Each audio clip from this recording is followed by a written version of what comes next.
Hello, welcome back to Profits Unlimited podcast channel, coming to you live today from our Turfs Up Radio studio in Louisville, Kentucky. We're going to talk a little bit about who else within your company is capable of making a decision. And I know you might be sitting there laughing and thinking about it and saying, nobody's capable of making a decision. What you got to ask yourself is, whose fault is that? What does that ultimately boil down to with your company? And that's what we're going to talk a little bit about today, is why it's important that you take the time to delegate the responsibility, and not just the responsibility, because that's where a lot of times delegation goes bad, is we delegate the responsibility to get the job done, but we do not delegate the authority to get the job done. So let's talk a little bit about the differences between the two. And like I said, whether you're a one truck operation or a multi-crew company, it doesn't matter. The only way you're going to be successful is to learn to delegate.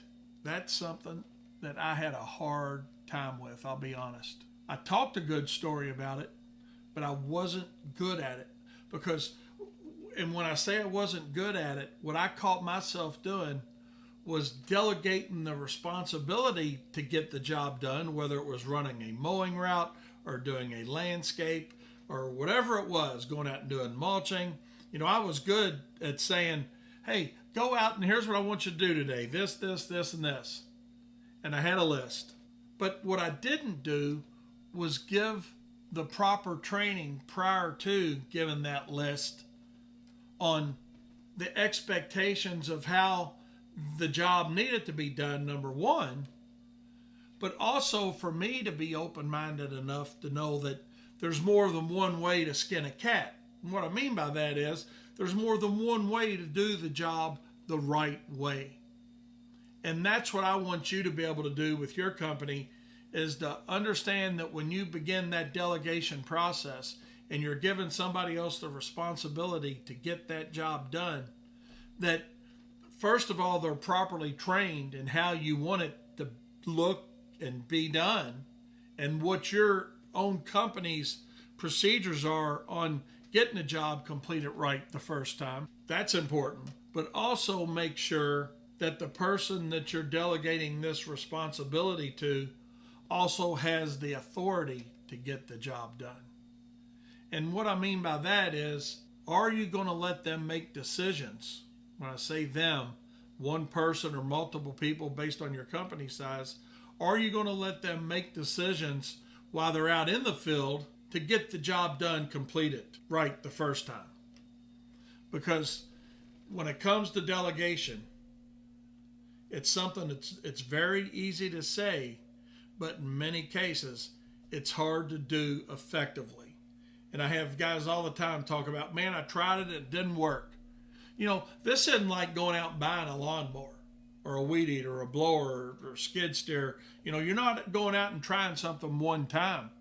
This is a process that you've got to make sure that you've properly trained the person that you're going to put in charge, if that's the word we want to use, of getting the job done properly. Okay? Don't make the mistake I made of giving a list out and saying, here, get this done, and then get mad when it wasn't done right. Let the person know that you're delegating that responsibility to, that they've got the authority to get the job done while they're out on that site. And what I mean by that is, okay, if you've got a 2-person crew they're taking with them, or a 10-person crew, hey, who's in charge? The person that you've delegated that responsibility to. So when there's things that need to be done on that job site, they need to know, and they meaning the person that you've given that, we'll call it power again, right? You've given that responsibility or power to get that job done. They know that, hey, if a particular employee, let's use that for an example. If a particular employee says, man, I don't want to do that, I'm going to call Wayne, or I'm going to call this, or I'm going to call that. No, they're not calling the office. That responsibility stops with that crew leader. And if you want to be successful with your company and have your company grow, you've got to relinquish that responsibility and authority to your crew leaders to let them know and the people under them know that, hey, this is who I work for. Yeah, I ultimately work in my situation. They ultimately are employed by me, Wayne Vose. But my crew leaders are responsible, and they know they're responsible for getting the job done. And the people underneath them on their crew know they go to their crew leader if they've got a question or if they've got a problem. They start there. And that's the mistake I made initially by not having that take place. I gave a crew leader, let's say, the title, but I didn't give them the authority to get the job done. And know that it's not just with employees, but when they're out on the job site and the customer walks up and has a question, let your crew leader know that they've got the authority to answer that question, to make that decision while they're out there in the field. Because realistically, any decision that's going to happen in the field, it's not going to be a life or death critical situation, yes or no answer for a customer. Sometimes we think it is, but what you have to do as the owner, if you want to be successful with delegation, is let your managers make that decision in the field. And if it's not the decision that you want it made, don't criticize in front of everybody. You know, when they get back in during the day, call them aside, or even bring it up the next day. Let everybody think about what went on, what happened, and say, hey, you know what, Mike, this is maybe a different way you could have handled that.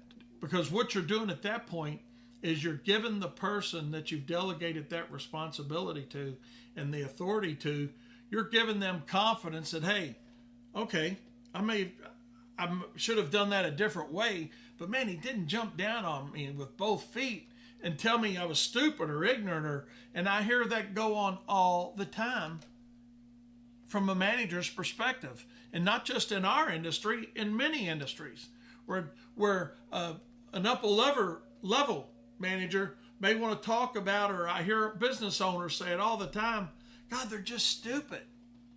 Well, they're only stupid, whoever they are. Most of the time they're referring to employees or a particular employee.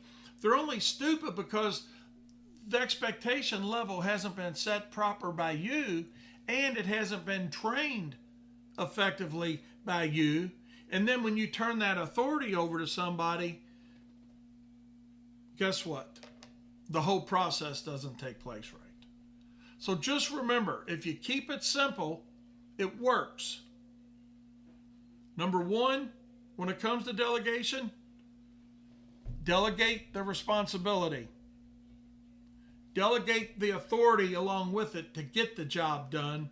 Provide the training before any of that starts for the person so they can go out and make a good decision. So know that when you relinquish this responsibility and this authority to somebody to go out and work on behalf of your company, that they're going to make some choices that you may not agree 100% with. But you know what? If it's not critical to the success and profitability of the company and the job got done okay and the customer's happy and the profitability is good, that's okay. And this process isn't going to happen overnight. It's not going to be a one-day process or a 1 week or a 1 month process. Let it work for you. Let them build the confidence that, hey, I can do this, I am doing this. And the more decisions you allow them to make and to run that crew effectively, the better crew leader you're going to have, the better company you're going to have, the better growth you're going to have, and the better your profit's going to be. Hope that helped. Remember, guys, profit is not a dirty word.